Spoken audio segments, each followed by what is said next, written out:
Hello friends. आज हमारा मध्यकालीन भारत के इतिहास का ये 10वां लेक्चर है, जिसमें हम भक्ति एवं सूफी आंदोलन को कवर करेंगे। चूंकि हम यहाँ महेश ओडासर की एनसीईआरटी पुस्तक से कवर कर रहे हैं, जो कि प्रश्नों के माध्यम से कवर किया गया है। हम प्रश्नों को देखेंगे, जहाँ आवश्यक पड़ेगा कॉन्सेप्ट को भी देखते हुए चलेंगे। इससे हमारे प्रश्न भी तैयार हो जाएंगे और कॉन्सेप्ट भी क्लियर हो जाएगा। चलिए हम प्रश्नों को देखते हैं। अगर आप चैनल पर नए हैं तो सब्सक्राइब कर लीजिएगा। तो सबसे पहले यहाँ थोड़ा सा कॉन्सेप्ट दिया है, क्योंकि हम प्रश्नों के माध्यम से कॉन्सेप्ट को भी क्लियर करेंगे।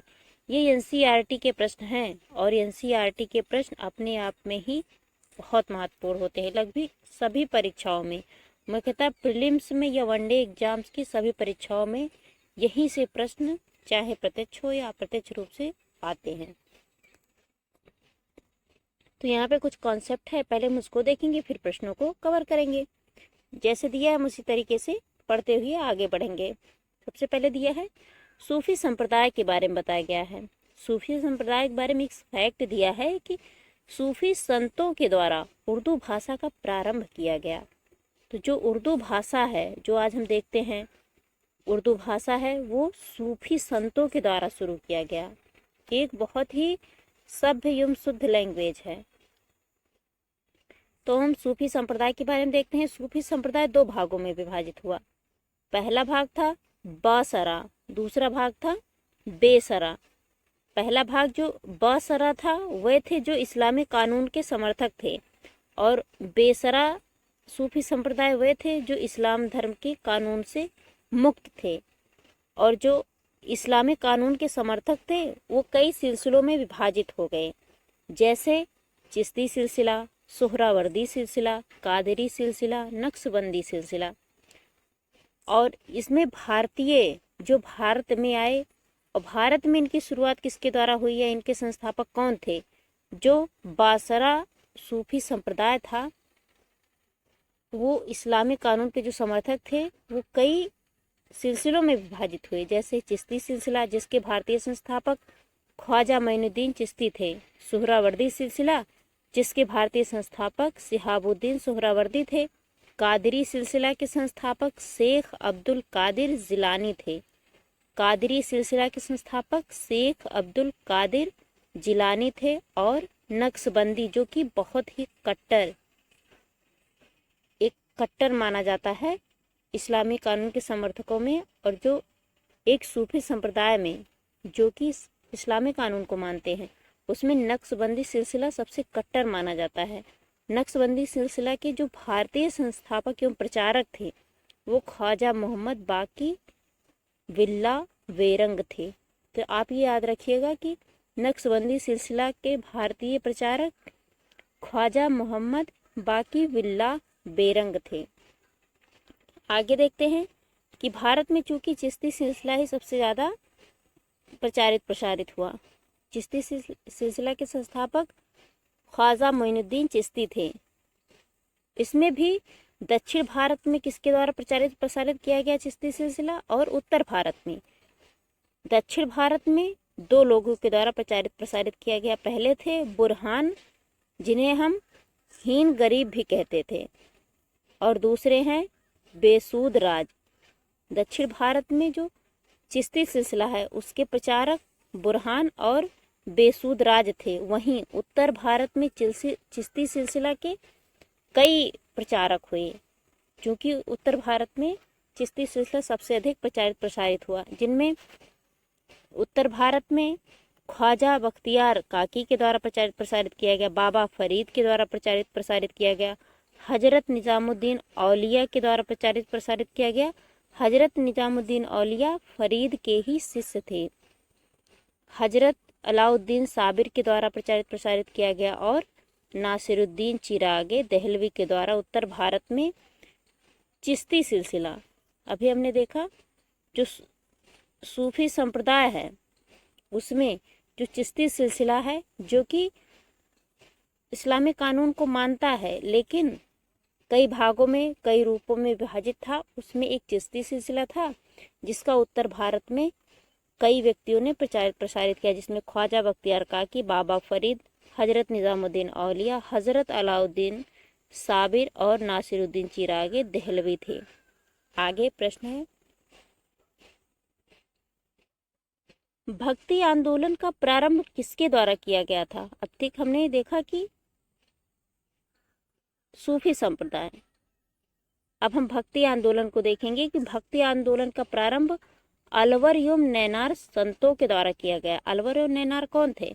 अलवर जो विष्णु धर्म के उपासक थे, अर्थात विष्णु के उपासक को अलवर कहा गया, और शिव के उपासक को नैनार कहा गया, जो शैव धर्म को मानते थे। ये दक्षिण भारत में प्रचारित प्रसारित हुआ। आगे है, कबीर किसके शिष्य थे?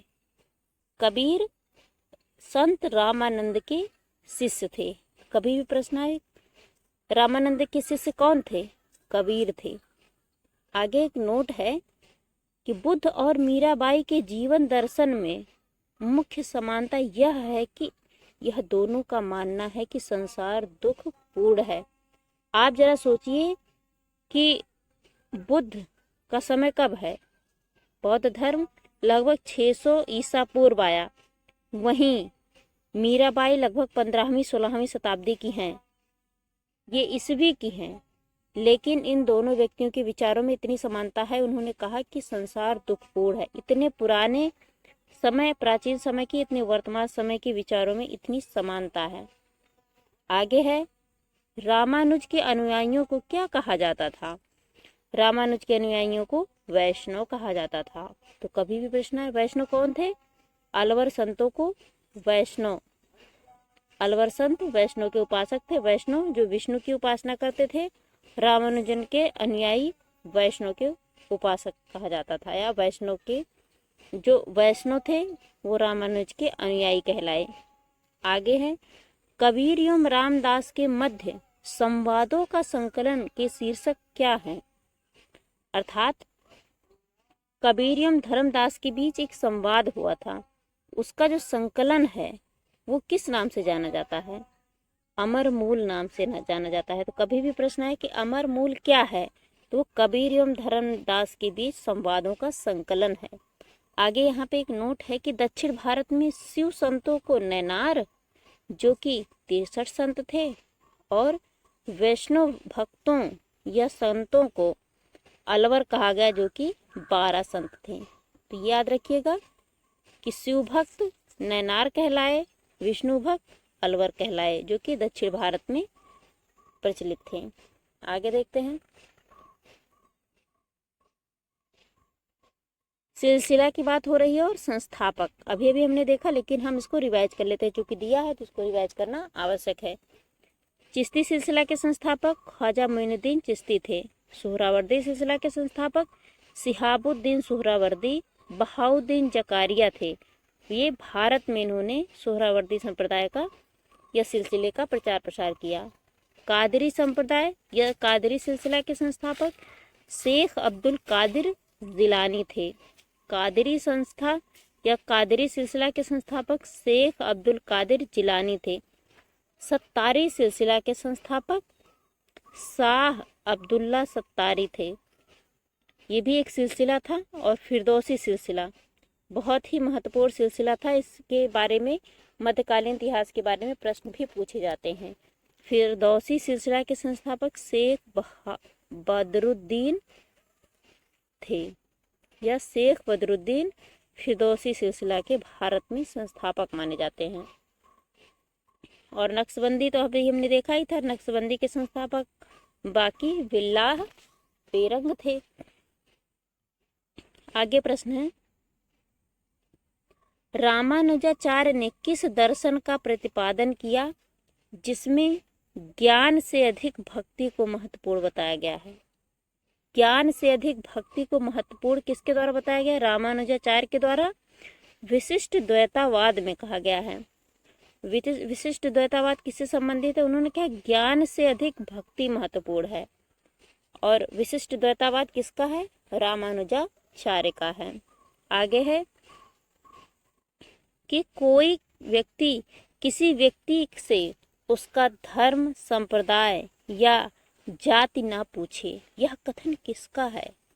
ये किसने कहा? कितना महत्वपूर्ण है आप देखिएगा कि कोई व्यक्ति किसी व्यक्ति से उसका धर्म, संप्रदाय या जाति न पूछे, यह कथन संत रामानंद का है। वही रामानंद जिसके शिष्य कबीरदास जी हैं। तो आप इसको याद रखिएगा, कोई भी व्यक्ति किसी व्यक्ति के धर्म, संप्रदाय या जाति को ना पूछे, यह कथन संत रामानंद का है। और संत रामानंद के शिष्य कबीरदास जी थे, जो कि आज भी महत्वपूर्ण है। आगे है कामरूप, जो कि असम में है। कामरूप में वैष्णव धर्म को किसने लोकप्रिय बनाया? कामरूप में वैष्णव धर्म को शंकर देव ने लोकप्रिय बनाया था। कामरूप असम में है, वहाँ पर वैष्णव धर्म को शंकर देव ने प्रसिद्ध किया या फेमस किया या प्रसारित किया। आगे है शुद्ध द्वैतावाद का प्रतिपादन किसके द्वारा किया गया? यह शुद्ध द्वैतावाद किसके द्वारा प्रतिपादित किया गया? आचार्य वल्लभाचार्य ने किया। तो आगे एक नोट है, भारत में भक्ति आंदोलन का पुनर्जन्म 15वीं-16वीं शताब्दी में हुआ। अभी हमने देखा ना, मीराबाई 15वीं-16वीं शताब्दी की हैं और उनकी तुलना बुद्ध से की गई, उनके एक विचार से कि संसार दुखपूर्ण है। यही बात मीरा ने भी कही और बुद्ध के द्वारा भी कहा गया था उसी। और मीरा 15वीं-16वीं शताब्दी में थी, क्योंकि भक्ति आंदोलन से संबंधित थी ये। आगे है कि किस भक्त या किस भक्ति संत ने स्वयं के संदेश के प्रचार हेतु सर्वप्रथम हिंदी भाषा का प्रयोग किया? अब देखिए, जिस प्रकार उर्दू के जो संस्थापक थे वो सूफी संप्रदाय थे, उसी तरीके से हिंदी भाषा का प्रयोग यह प्रचार प्रसार सबसे पहले किसके द्वारा किया गया? संत रामानंद के द्वारा, वही जो कबीरदास के शिष्य, कबीरदास इनके शिष्य थे, अर्थात कबीरदास के गुरु रामानंद थे। आगे है बीजक के रचयिता कौन है? कबीरदास जी। इसमें साखी शबद रमैनी तीनों बीजक में लिखा गया। साखी शबद रमैनी जिसका संकलन बीजक कहलाया वो कबीरदास का है। बीजक कबीरदास की रचना है। आगे है संपूर्ण भारत में भगवान शिव की प्रतिष्ठा में कितने ज्योतिर्लिंग स्थापित हुए हैं?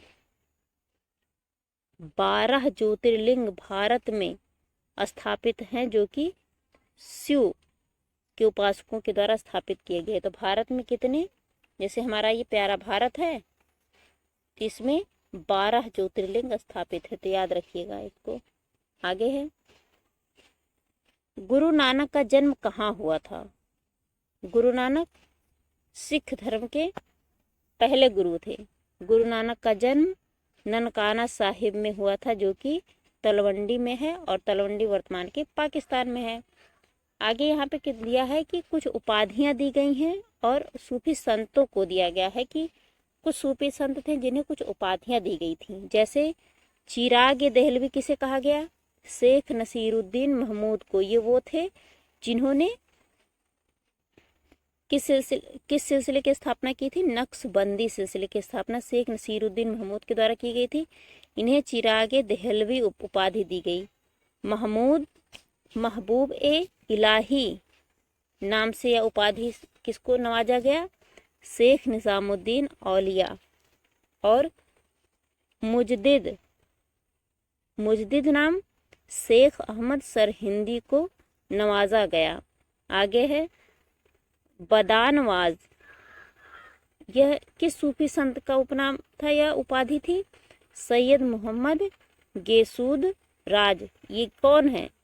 जो दक्षिण भारत में सूफी संप्रदाय को प्रसारित किए थे। आगे देखते हैं, यहाँ पे भारत के मैप में इन भक्ति आंदोलनों को दर्शाया गया है। जैसे महाराष्ट्र के भक्ति संतों का कालक्रम क्या है? भारत में भक्ति आंदोलन यहाँ दिया है। उत्तर भारत में भक्ति आंदोलन के त्रिमूर्ति कौन कहे जाते हैं? उत्तर भारत में भक्ति आंदोलन के त्रिमूर्ति गुरु नानक, कबीर और रैदास हैं। तो भक्ति आंदोलन के त्रिमूर्ति गुरु नानक, कबीर और रैदास हैं। तो ये फैक्ट याद रखिएगा, कभी भी प्रश्न आ सकता है कि उत्तर भारत में भक्ति आंदोलन के त्रिमूर्ति गुरु नानक, कबीर और रैदास। गुरु नानक, कबीर और रैदास उत्तर भारत में भक्ति आंदोलन के त्रिमूर्ति कहे जाते हैं। यहाँ पे महाराष्ट्र के भक्ति आंदोलन के जो संत थे उनका क्रम दिया है कि पहली बात तो यही है कि नामदेव, ज्ञानदेव, एकनाथ, तुकाराम, रामदास, ये जो भी 5 व्यक्ति हैं ये महाराष्ट्र में भक्ति आंदोलन को प्रचारित प्रसारित किए। इनका टाइम पीरियड क्या है? नामदेव 1270 से लेके 1350 ईस्वी तक रहे हैं। ज्ञानदेव 1271 से लेके 1296 ईस्वी तक। एकनाथ 1533 से लेके 1599 ईस्वी तक। तुकाराम 1598 से लेके 1650 ईस्वी तक रहे हैं।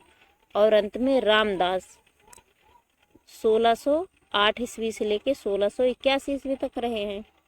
आगे हम देखते हैं, यहाँ पे दिया है गुरु नानक जी कब भक्ति आंदोलन में सक्रिय रहे हैं? 15वीं 16वीं शताब्दी में, जो कि पंजाब क्षेत्र में और हरियाणा क्षेत्र में रहे हैं। सुंदरदास 15वीं 16वीं शताब्दी में राजस्थान में। दादू दयाल 16वीं शताब्दी में राजस्थान में। तो राजस्थान में कौन महत्वपूर्ण है? सुंदरदास और दादू दयाल। पंजाब और हरियाणा में गुरु नानक। उत्तर प्रदेश में सूरदास, कबीरदास, रैदास, वल्लभाचार्य, तुलसीदास। उत्तर प्रदेश में कितने महत्वपूर्ण हैं? कबीरदास, रैदास, वल्लभाचार्य, तुलसीदास। आगे है, अभी हमने देखा था असम में शंकर देव के द्वारा ही शैव धर्म का प्रचार प्रसार किया गया था। वहीं पर बिहार में चैतन्य के द्वारा भक्ति आंदोलन का प्रचार प्रसार किया गया। बिहार में चैतन्य के द्वारा। गुजरात में और कुछ राजस्थान का भी क्षेत्र है, मुख्यतः गुजरात में मीराबाई के द्वारा भक्ति आंदोलन का प्रचार प्रसार किया गया। और आगे हम देखते हैं कि महाराष्ट्र में अभी एकनाथ, गणेश्वर, तुकाराम, रामदास और ज्ञानदेव तथा नामदेव थे। गुजरात में मीराबाई और नरसिंह मेहतर थे। महाराष्ट्र में एकनाथ, रामदास, वसवन्ना, गणेश्वर, तुकाराम और ज्ञानदेव तथा नामदेव थे।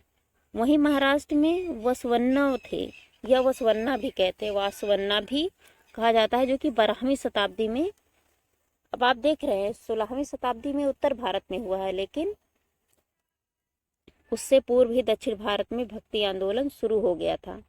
वहीं आंध्र प्रदेश में रामानुजाचार्य, पुरंदरदास, कर्नाटक में माधवाचार्य थे, केरल में मणिकावाचार्य, शंकराचार्य और नामावलकर। दक्षिण भारत के नाम ऐसे बहुत ही थोड़ा क्रिस्टल है, उत्तर भारतीय लोग इसको लेने में थोड़ा सा हिचकिचाते हैं। नाम नहीं कठिन होते, क्योंकि हमारी आदत नहीं होती है। तो केरल में 3 व्यक्ति हैं, माणिक वाचगर, शंकराचार्य और नम्मावलवार। वहीं तमिलनाडु में एक है निम्बार्काचार्य। तो ये आप ये याद रखिएगा, तमिलनाडु में निम्बार्काचार्य और कर्नाटक में माधवाचार्य, आंध्र प्रदेश में रामानुजाचार्य और पुरंदरदास। इतना आप याद रखिएगा। आगे है, यहाँ पे दिया है प्रमुख मत युग उनके प्रवर्तक दिए गए हैं। मत क्या है और प्रवर्तन क्या है? जैसे अद्वैतवाद के प्रवर्तक शंकराचार्य थे, बहुत महत्वपूर्ण है, इसको आप जरूर एक बार याद रखिएगा। इस लिस्ट को हम एक बार ही देख लेते हैं। अद्वैतवाद के प्रवर्तक शंकराचार्य, विशिष्टाद्वैतवाद के प्रवर्तक रामानुजाचार्य, द्वैताद्वैतवाद के प्रवर्तक निम्बार्काचार्य, शुद्धाद्वैतवाद के प्रवर्तक जो थे वल्लभाचार्य, द्वैतवाद के प्रवर्तक माधवाचार्य, भेदाभेदवाद के प्रवर्तक शंकराचार्य थे, शैव विशिष्टावाद के प्रवर्तक श्रीकंठ थे, अचिंत्य भेदभाव के प्रवर्तक बलदेव थे, वीर शैव विशिष्टाद्वैतवाद के प्रवर्तक श्रीपति थे और अभिभाग द्वैतवाद के प्रवर्तक विज्ञान भिक्षु थे। तो आप सबसे ज़्यादा इम्पोर्टेंट क्या है? अद्वैतवाद के प्रवर्तक शंकराचार्य, विशिष्टाद्वैतवाद के प्रवर्तक रामानुजाचार्य, द्वैताद्वैतवाद के प्रवर्तक निम्बार्काचार्य, शुद्धाद्वैतवाद के प्रवर्तक वल्लभाचार्य और द्वैतवाद के प्रवर्तक माधवाचार्य। आप ये इतना 5 तो कंठस्थ कर लीजिएगा। आगे देखते हैं। यहाँ पे दिया है कि संत व उनके कुछ संप्रदाय दिए गए हैं, जैसे रामानुजाचार्य श्री संप्रदाय से संबंधित थे, माधवाचार्य ब्रह्म संप्रदाय से संबंधित थे, वल्लभाचार्य रुद्र संप्रदाय से संबंधित थे, संत लालदास लाल पंथ से संबंधित थे, गोविंद प्रभु महाभू पंथ से संबंधित थे, एकनाथ तुकाराम ज्ञानदेव वरकरी संप्रदाय से संबंधित थे। आज भी हम देखते हैं महाराष्ट्र में वरकरी संप्रदाय है, उससे संबंधित एकनाथ तुकाराम ज्ञानदेव वरकरी संप्रदाय से संबंधित थे। रामदास बौद्ध धरकरी संप्रदाय से संबंधित थे। आगे है माधवाचार्य हरियाली संप्रदाय से संबंधित थे। शंकर देव महापुरुषीय संप्रदाय से संबंधित थे। निम्बार्क या निम्बार्काचार्य सनक संप्रदाय से संबंधित थे। स्वामी हरिदास सुखी संप्रदाय से संबंधित थे। जगजीवन साहब सतनामी संप्रदाय से संबंधित थे। चंडीदास बाउल संप्रदाय से संबंधित थे और पुरंदरदास दास कूट संप्रदाय से संबंधित थे। वहीं आगे देखते हैं हम, नित्यानंद स्वामी चैतन्य पंथ से संबंधित थे। यह चैतन्य संप्रदाय भी कहा जाता था। चूंकि ये बहुत महत्वपूर्ण है इसलिए आप इसको याद रखिएगा। वहीं गुरु नानक देव सिख संप्रदाय से संबंधित थे। दादू दयाल महाराष्ट्र में राजस्थान में दादू दयाल थे। दादू पंथ एवं निपक्ष संप्रदाय से संबंधित थे। हित हरिवंशी वल्लभाचार्य संप्रदाय से संबंधित थे या राधा वल्लभ संप्रदाय से संबंधित थे। रामानंद रामवत संप्रदाय से संबंधित थे। श्रीचंद्र गुरु नानक देव के पुत्र से संबंधित थे। गुरु नानक देव उनके पुत्र कौन थे? गुरु नानक के पुत्र श्रीचंद्र थे, वो उदासी संप्रदाय से संबंधित थे। जयनाथ विष्णुई संप्रदाय से संबंधित थे, वही विष्णुई संप्रदाय जिसमें वर्तमान के आज जो एक एक्टर हैं, क्या नाम है उनका, सलमान खान, इसी विष्णुई संप्रदाय के द्वारा उन पर आरोप लगाया गया था कि उन्होंने एक काले हिरण को मार दिया था। निरंजन करिंजनी संप्रदाय से संबंधित थे। सबसे महत्वपूर्ण रैदास रैदासी संप्रदाय से संबंधित थे।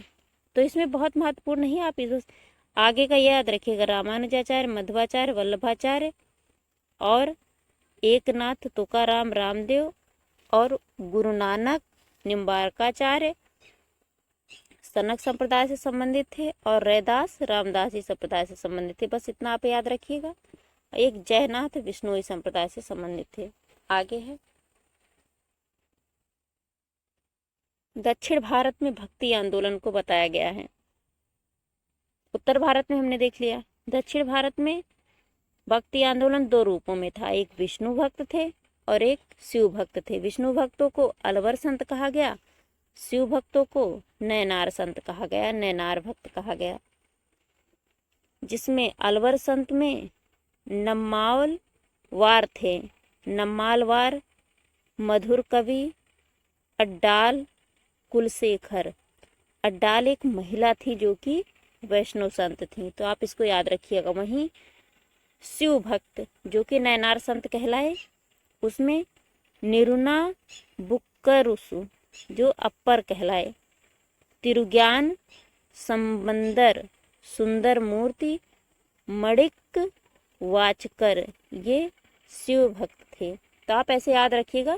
चूंकि इतना गहराई से तो हो सकता है प्रश्न ना पूछे, लेकिन इतना जरूर पूछ सकता है कि वैष्णव भक्त अलवर कहलाए, शिव भक्त नैनार कहलाए। इतना तो आप याद ही रखिएगा।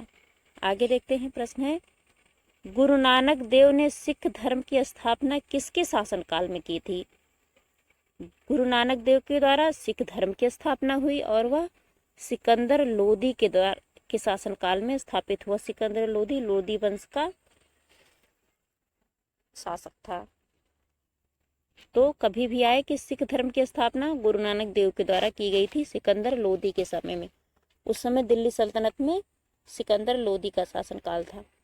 आगे है चैतन्य प्रभु किस संप्रदाय से संबंधित हैं? वैष्णव संप्रदाय से संबंधित थे। आगे है, तुलसीदास किस शासक काल के समकालीन थे? तुलसीदास अकबर और जहांगीर के समकालीन तुलसीदास थे।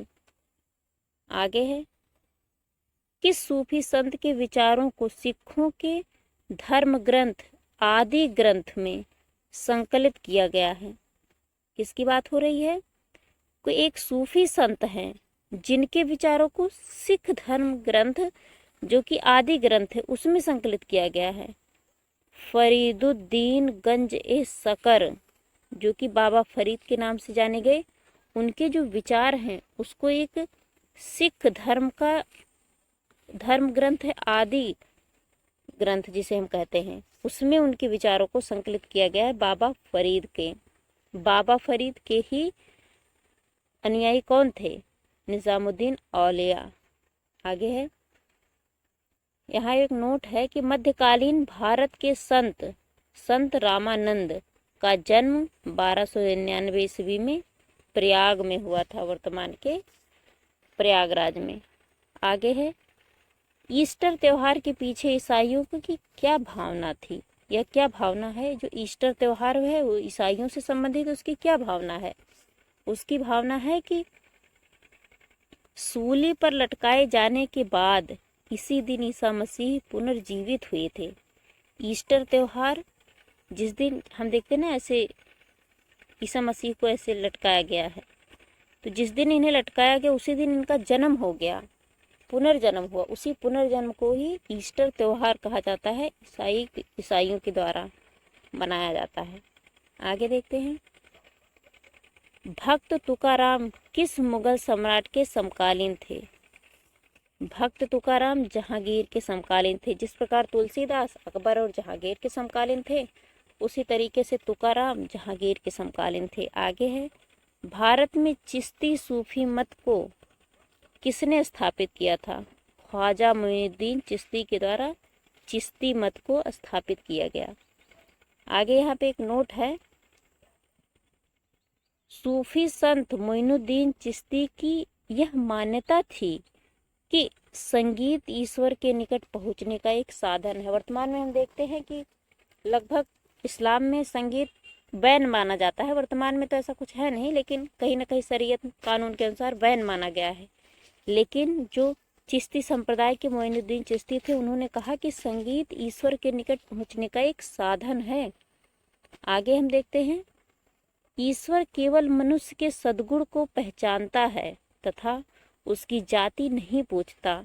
आगामी दुनिया में कोई जाति नहीं होगी। यह सिद्धांत किस भक्ति संत का है? गुरु नानक देव ने कहा था। जिस प्रकार निजामुद्दीन औलिया ने कहा था किसी से उसकी जाति ना पूछी जाए, उसी तरीके से गुरु नानक देव ने भी यह बात कही आगे चल के। आगे है, यहाँ पे एक नोट है कि सनकादि संप्रदाय वैष्णव संत निम्बार्काचार्य ने द्वैताद्वैत का प्रतिपादन किया।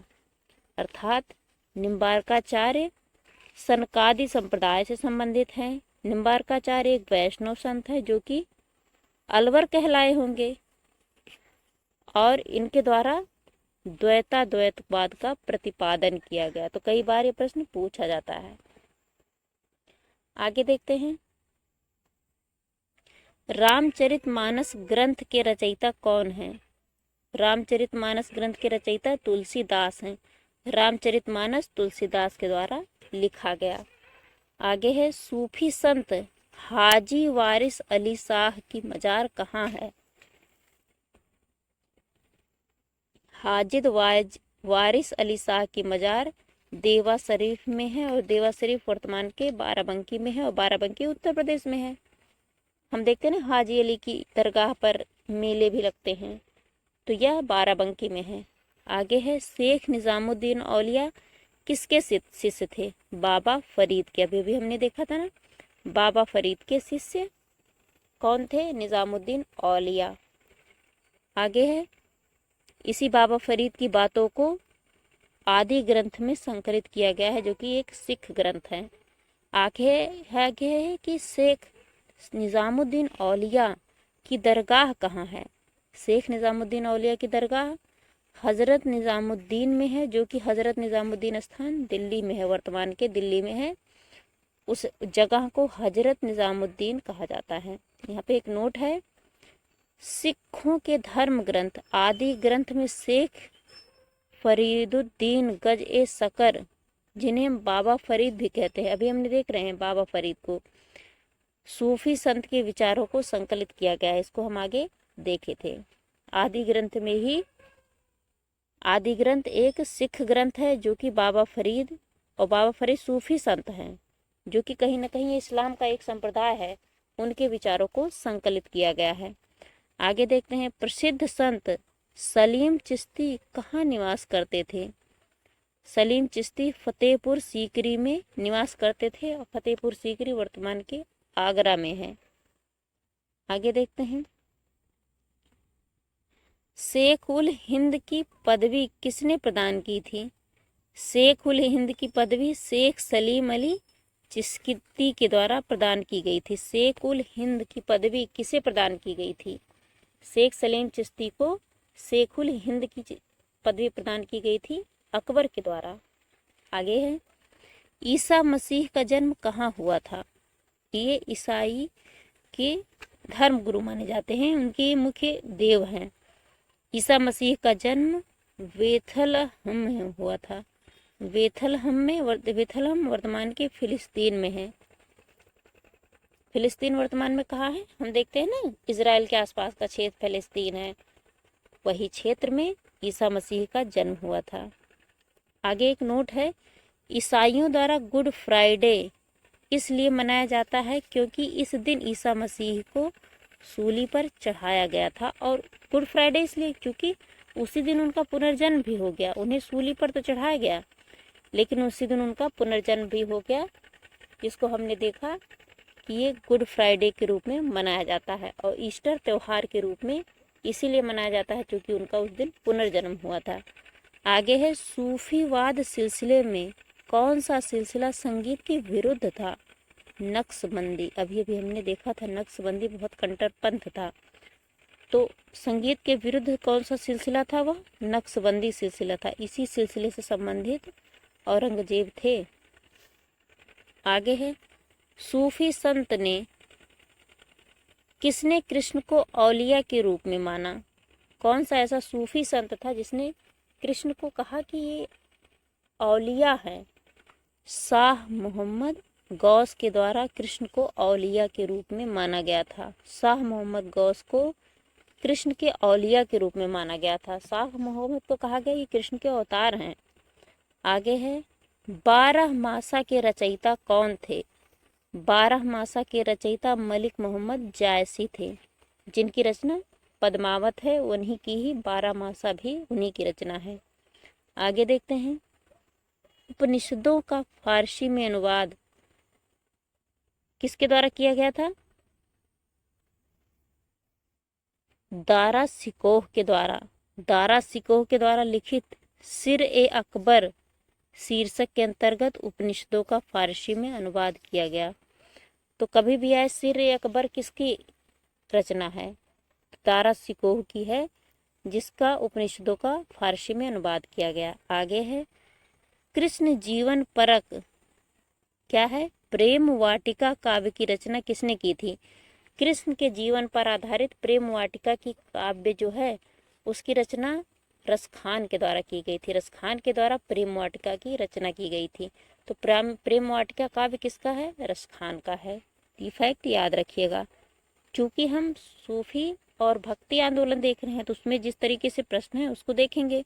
तो प्रेम वाटिका काव्य किसकी है? रसखान की है। आगे है, निजामुद्दीन औलिया ने भेंट करने से किस सुल्तान से इनकार किया था?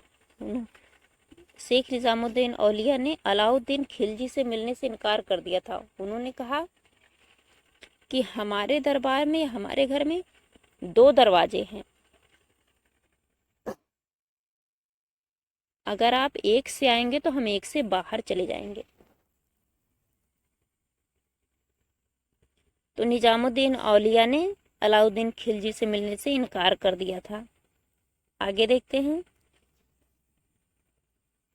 तो कभी भी प्रश्न आए कि निजामुद्दीन औलिया ने किससे मिलने से इनकार किया था? अलाउद्दीन खिलजी से, जो कि बहुत ही प्रतापी शासक था। यह खिलजी वंश का एक शासक था। आगे यहाँ पे आदि शंकराचार्य द्वारा स्थापित 4 पीठ स्थापित किए गए थे। आदि शंकराचार्य द्वारा 4 पीठ स्थापित किए गए थे। वो कौन कौन से थे? श्रृंगेरी पीठ, गोवर्धन पीठ, शारदा पीठ और ज्योतिष पीठ। तो श्रृंगेरी पीठ जो कि शिव से संबंधित है, वो मैसूर में है और मैसूर वर्तमान के कर्नाटक में है। गोवर्धन पीठ बलभद्र व सुभद्र से संबंधित है, यह पुरी में स्थापित है, पुरी वर्तमान के उड़ीसा में है। और शारदा पीठ कृष्ण से संबंधित है। शारदा पीठ वर्तमान के द्वारका में है, द्वारका वर्तमान के गुजरात में है। और चौथा पीठ है ज्योतिष पीठ, जो कि विष्णु से संबंधित है और यह बद्रीनाथ में है। बद्रीनाथ वर्तमान के उत्तराखंड में है। तो ये 4 पीठ आदि शंकराचार्य के द्वारा स्थापित किए गए। तो 4 पीठों की जो स्थापना हुई है भारत के उत्तर, दक्षिण, पूर्व, पश्चिम में, वह आदि शंकराचार्य के द्वारा 4 स्थानों पर की गई है। मैसूर में है, पुरी में है, द्वारका में है, बद्रीनाथ, या फिर कर्नाटक, उड़ीसा। तो कभी भी आए, उत्तर का पीठ उत्तराखंड में है, पूरब का पीठ उड़ीसा में है, पश्चिम का गुजरात में और दक्षिण का कर्नाटक में। तो ये हमारा मध्यकालीन भारत के इतिहास से संबंधित, जो कि एक सूफी एवं भक्ति आंदोलन से संबंधित था, बहुत महत्वपूर्ण है। यहाँ से प्रश्न लगभग आते ही आते हैं, तो आप इसको याद रखिएगा, रिवाइज कर लीजिएगा, तो इससे प्रश्न आपके कभी गलत नहीं होंगे। क्योंकि एनसीईआरटी के प्रश्न है तो अपने आप में ही बहुत महत्वपूर्ण है। इस लेक्चर को हम यहीं समाप्त करते हैं। Thank you very much.